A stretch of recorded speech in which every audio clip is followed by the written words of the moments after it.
menjalani. Moga-moga Gusti Allah mencukupi.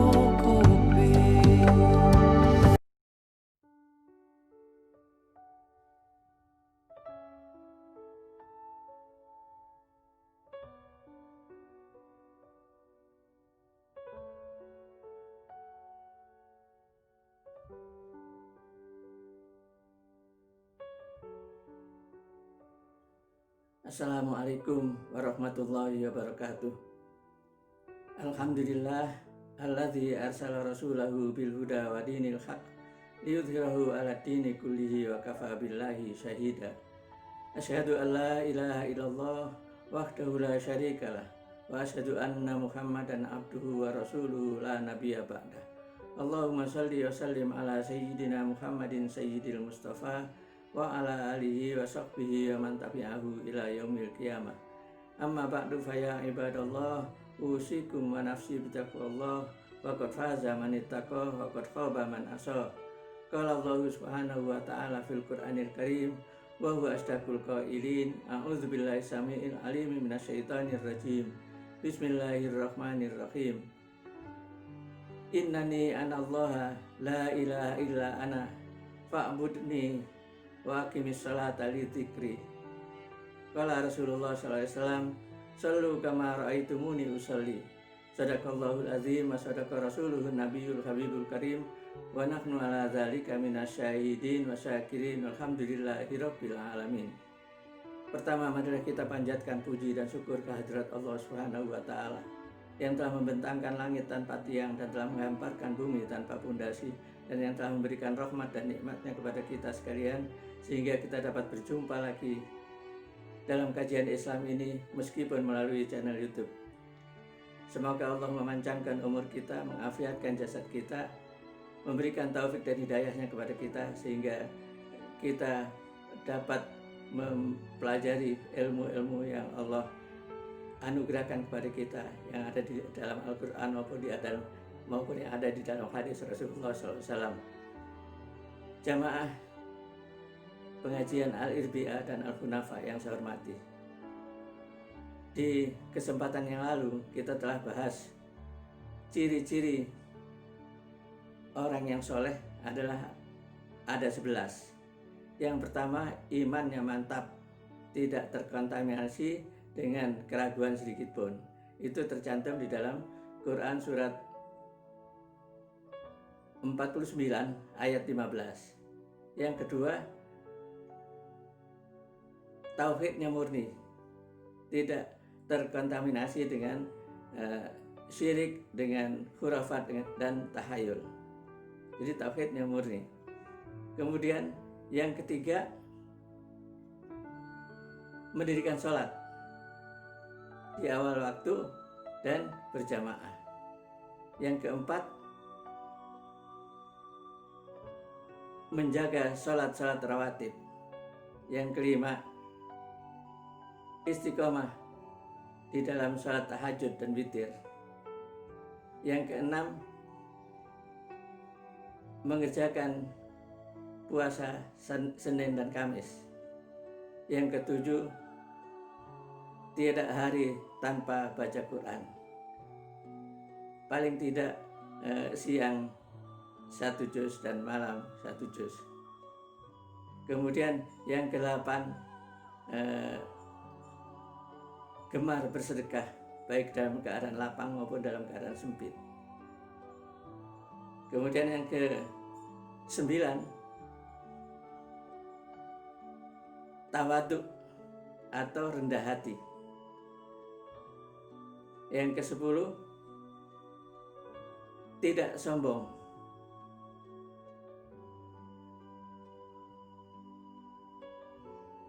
Yang ke-11, tidak bohong, artinya jujur. Ada 11 itulah atau 12, ikhlas. Tadi tidak bohong atau jujur, terus ikhlas, tidak riya, tidak sum'ah. Itu seluruhnya jumlahnya ada 11. Nah, itulah yang akan kita bahas, kita akan uraikan satu persatu.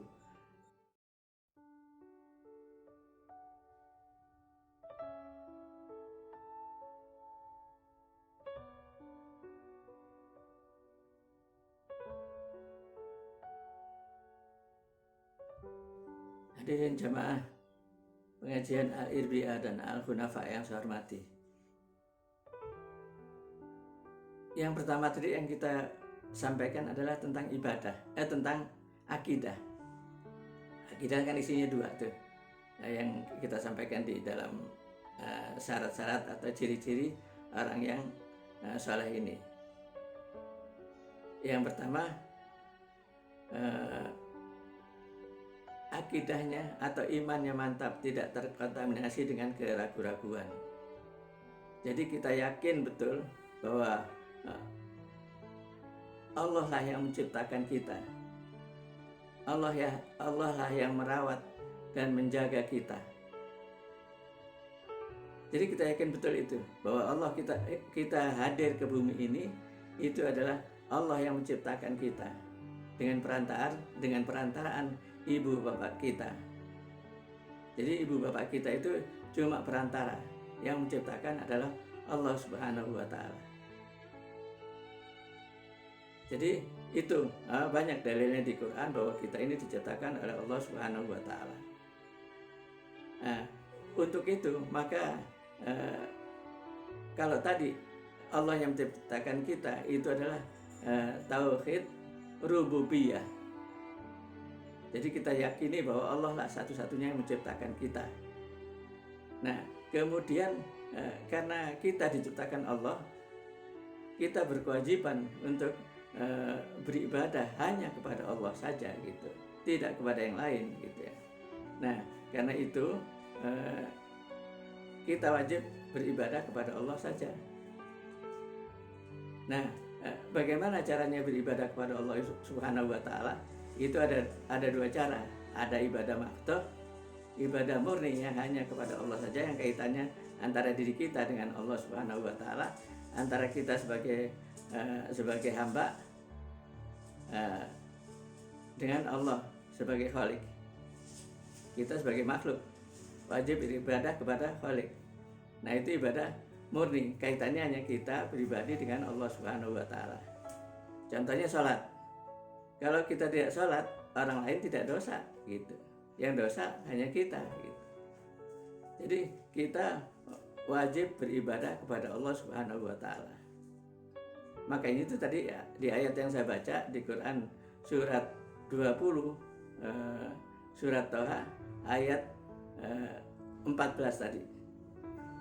Aqimis sholata innani anallaha la ilaha illa ana. Sesungguhnya aku adalah Allah, tidak ada Tuhan selain aku.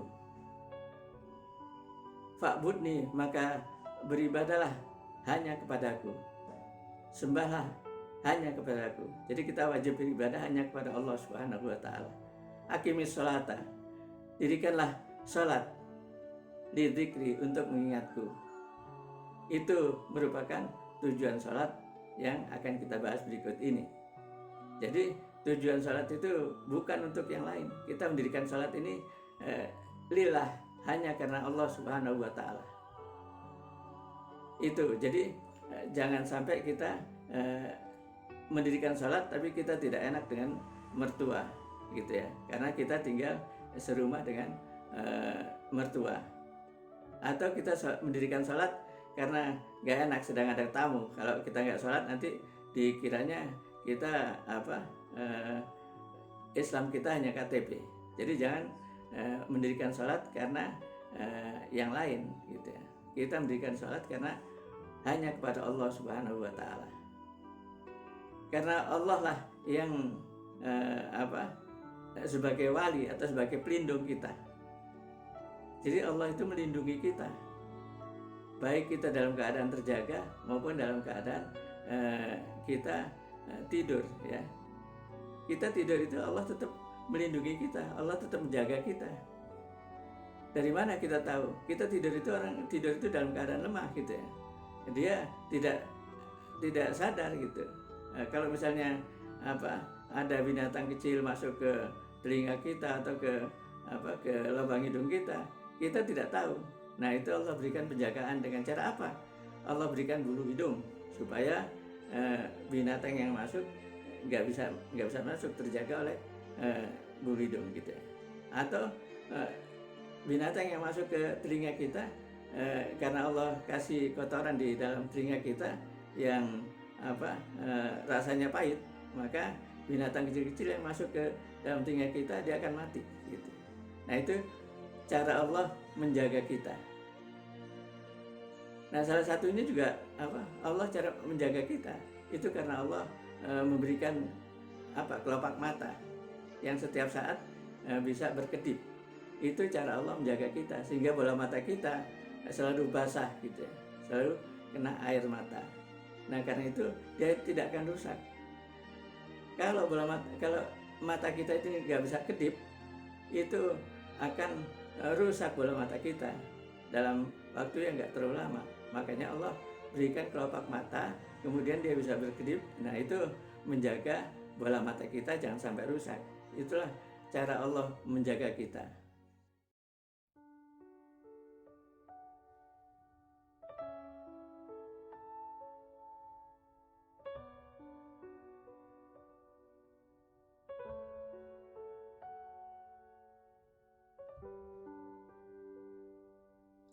Hadirin jamaah Al-Irbiah dan Al-Hunafa yang saya hormati.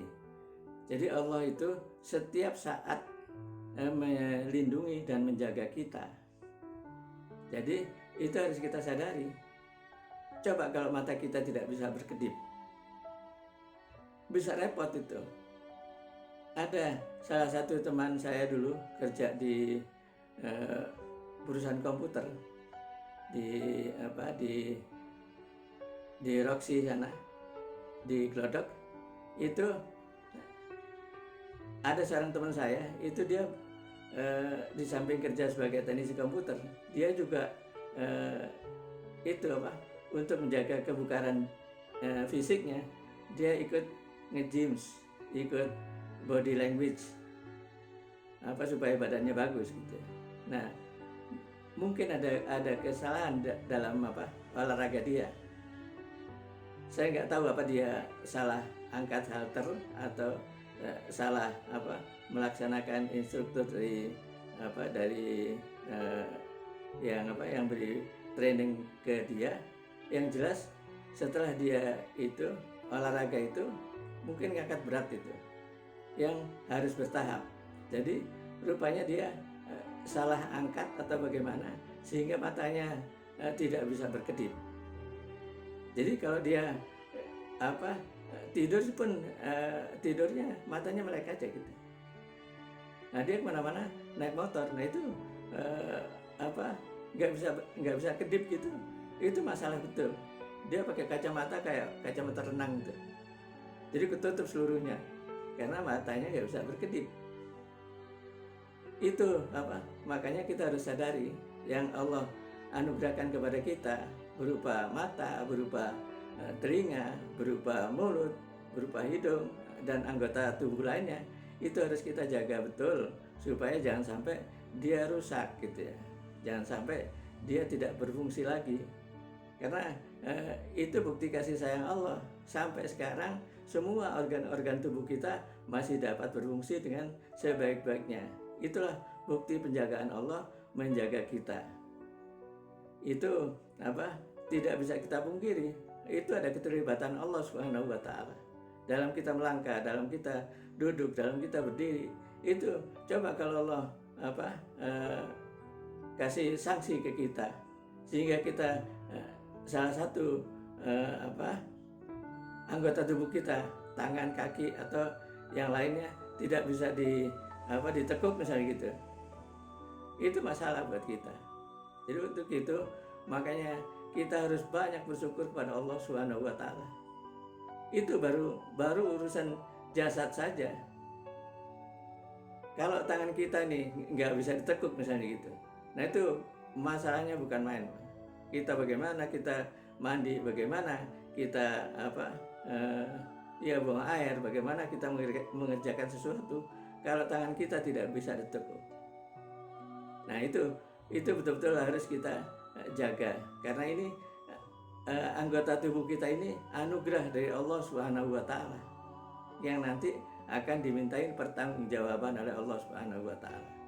Oleh karena itu kita harus jaga jangan sampai anggota tubuh kita ini karena kesalahan kita dalam menggunakannya sehingga sakit, sehingga fungsinya berkurang. Jangan sampai demikian.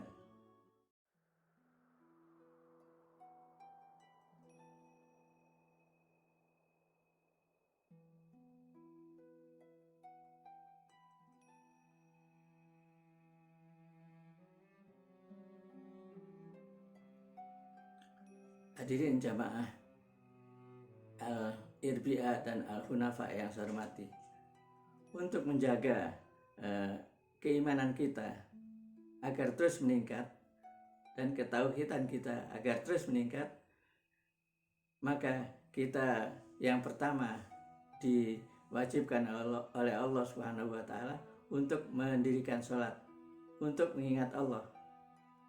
Sebagaimana di Quran surat 20 ayat 14 tadi. Itu adalah merupakan tujuan sholat. Karena kita melakukan segala sesuatu itu harus sadar tujuannya apa gitu ya. Nah, kita mendirikan sholat itu tujuannya untuk mengingat Allah. Kalau kita merasa diawasi oleh Allah, maka semua aktivitas kita akan kita jaga betul. Jangan sampai mendapat kemurkaan dari Allah Subhanahu wa taala, agar kita mendapat keridhaan dari Allah Subhanahu wa taala. Jadi tujuan salat itu untuk mengingat Allah.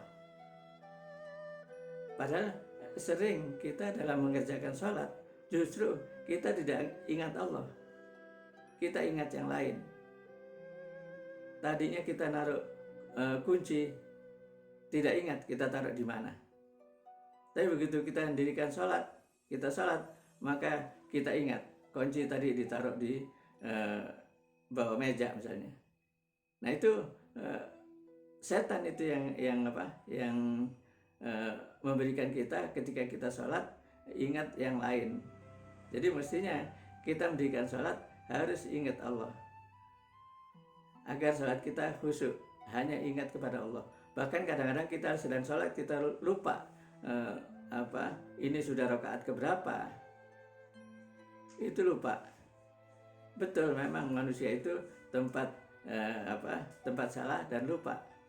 Tapi kita harus upayakan jangan sampai ketika kita sholat ingat yang masalah-masalah yang lain, agar sholat kita khusyuk, agar sholat kita hanya mengingat kepada Allah Subhanahu wa taala.